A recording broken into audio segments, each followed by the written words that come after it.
अनुसूचित जातीच्या आरक्षणाचे उपवर्गीकरण प्रक्रिया या उपवर्गीकरणाचा प्रारूप आराखडा तयार करणाऱ्या समितीला मुदतवाढ देण्यात आलेली आहे। 14 सप्टेंबर रोजी मुदत संपणाऱ्या समितीस 14 मार्च 2026 पर्यंत मुदतवाढ देण्यात आली आहे। अनुसूचित जातींच्या सर्व घटकांचा सखोल अभ्यास करण्याची समितीवर जबाबदारी आहे।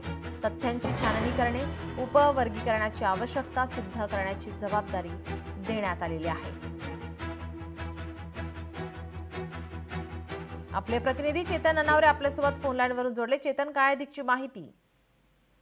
निश्चितच नीलम, सर्वात महत्त्वाची बाब म्हणजे महाराष्ट्रामध्ये सातत्याने अनुसूचित जातींमध्ये जे उपवर्गीकरण मागणी केली जात होती, या संदर्भातील पंजाब उच्च न्यायालयाच्या निर्णयानंतर एकंदरीत उपवर्गीकरणाला मान्यता मिळाली होती। मुख्यमंत्री देवेंद्र फडणवीस यांनी या संदर्भात आदेश दिलेले होते। सातत्याने जे मातंग समाज आहे त्यांच्याकडून मागणी केली जात होती की अनुसूचित जातींमधल्या ज्या पोट जाती आहेत त्याच्यामध्ये काही जाती प्रचंड पुढे गेलेल्या आहेत, तर काही जातींचा अद्यापही त्या मागास आहेत आणि आरक्षणाचा संपूर्ण लाभ आहे तो ठराविक जातींनाच मिळत आहे।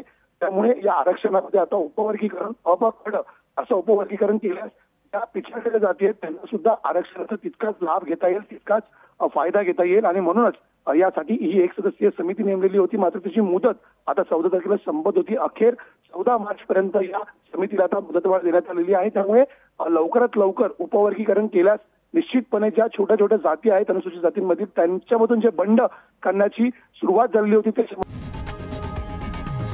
लोकशाही मराठी ऐका, पहा, जागरूक रहा।